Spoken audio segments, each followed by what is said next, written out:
প্রিয় ভাই ও বোনেরা, আসসালামু আলাইকুম।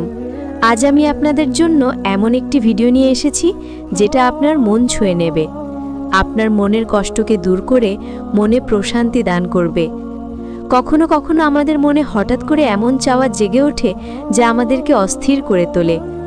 আমরা ভাবতে থাকি, কি যদি এই স্বপ্নটা সত্যি হয়ে যেত, যদি আমার ইচ্ছাটা পূরণ হয়ে যেত। কিন্তু তারপর আমাদের এটা মনে আসতে থাকে যে এই সব কিছু কি আমার নসিবে লেখা আছে? কি জানি আল্লাহ আমার এই দোয়া কবুল করবেন কিনা।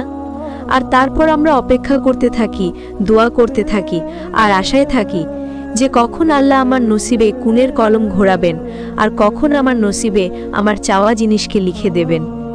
তাহলে জেনে রাখুন যে যখন আল্লাহ আপনার মন থেকে কোনো জিনিসের খেয়াল না বের করছেন, তো তিনি সেই জিনিসকে আপনার বাস্তবতা বানিয়ে দেবেন। যদি আল্লাহ আপনার মন বদলাচ্ছেন না, তাহলে বিশ্বাস রাখুন যে তিনি আপনার নসিব বদলাতে রাজি আছেন। আপনি জানেন যে যখন বারবার পানির ফোঁটা একটি জায়গাতে পড়ে, তো পাথরও ফুটো হয়ে যায়। তোমার মনকে এই আয়াত স্মরণ করাও, শপথ পূর্বাহ্নের, শপথ রাতের, যখন তা নিঝুম হয়। আপনার রব আপনাকে পরিতে করেননি এবং শত্রুতাও করেননি। আর অবশ্যই আপনার জন্য পূর্ববর্তী সময়ের চেয়ে উত্তম হবে পরবর্তী সময়। আপনি আপনার স্বপ্নগুলোর বাস্তবতা পেতে চান, তাই না? অপেক্ষায় রয়েছেন আর কারো ফিরে আসার অপেক্ষা করছেন। তাহলে জেনে নিন যে যখন তিনি আপনাকে কোনো জিনিসের থেকে দূরে সরিয়ে পরীক্ষা করেন, তো তিনি তার বদলে দ্বিগুণ স্বস্তিও নসিব করেন। আসলে কিছু অপেক্ষার পর এমনি হয় যা তার অনেক প্রিয় লাগে। যখন আমরা কোনো জিনিসকে চাই, তো আমাদের বারবার চাওয়া দোয়াগুলো আল্লাহর খুব পছন্দের হয়। কখনো কখনো আল্লাহ আমাদের দোয়াগুলোকে জলদি কবুল করেন। এটার কারণ হলো এটা যে তিনি আমাদেরকে সবর আর শুকরিয়ার আর সুযোগ দিতে চান। যখন আমরা সবর আর শুকরিয়ার সাথে দোয়া করতে থাকি, তো আমাদের নসিবে বড় বাধাগুলো দূর হয়ে যায়। মনে রাখবেন, বারবার চাওয়া দোয়াগুলো ভাবনার চেয়ে অনেক বড় মজেজা করে দেখায়। আর যদি আল্লাহ ওই জিনিসকে মন আর মস্তিষ্ক থেকে না বের করেন যা আমরা চাই, তাহলে জেনে নিন যে আমাদের দোয়া কবুল হয়ে গেছে। আর একটু সবর করুন।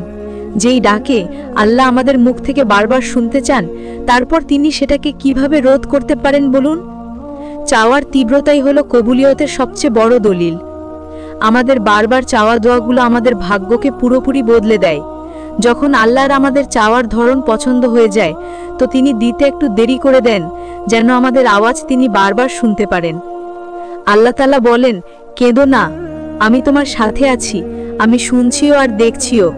আর জানো, আল্লাহ তোমার সহ্য ক্ষমতাকে পরীক্ষা করেন না, উনি শুধুমাত্র তোমার ঈমানের পরীক্ষা নেন। আর মনে রাখবেন, যখন তুমি সবর, বিশ্বাস আর তাওয়াক্কুল রাখো, তো তিনি তোমাকে গভীর অন্ধকার থেকে বের করে সফলতার শেষে পৌঁছে দেন। উনি তোমাকে পথভ্রষ্ট হতে দেন না। যখন আমরা নিজের রবের কাছে বারবার একই দোয়া চাই, তাহলে জেনে নিন যে এখন আমরা যে সফরে আছি, জানো কেমন সফর? কুনের সফর। অথবা এটাকে পাওয়ার জন্য যে সফর তুমি করছো, সেটা হলো কুনের সফর। তোমার মন ক্লান্ত হয়ে গেছে, কিন্তু এটাই বলছে যে আপনার রব কুন বলবেন এক না একদিন। তিনি অবশ্যই তোমার জীবনের খারাপ সময় ভালো সময় পরিবর্তন করে দিবেন। দুঃখ থেকে নাজাত একদিন অবশ্যই পেয়ে যাবে। তোমার রব জানেন যে তোমার তিনি ছাড়া আর কেউ শুনবেন না। তাহলে যখন তিনি দেখেন যে তার বান্দা কষ্ট করছে, সবর করছে, তো তিনি কুন বলতে দেরি করবেন না। আর তুমি যেই সফর করছো, সেটার মঞ্জিল শুধু কুনেই হয়। শর্ত শুধুমাত্র এটাই যে তার রাস্তায় পথভ্রষ্ট হওয়া যাবে না, আশা ছাড়াও যাবে না, শুধুমাত্র চলতে থাকতে হবে। আর জেনে রাখো, আল্লাহ কুন তখন বলেন যখন আমরা সাময়িক পরীক্ষায় ভয় না পাই, হেরে না যাই। তুমি কি জানো যে জীবনে মজেজা কখন হয়?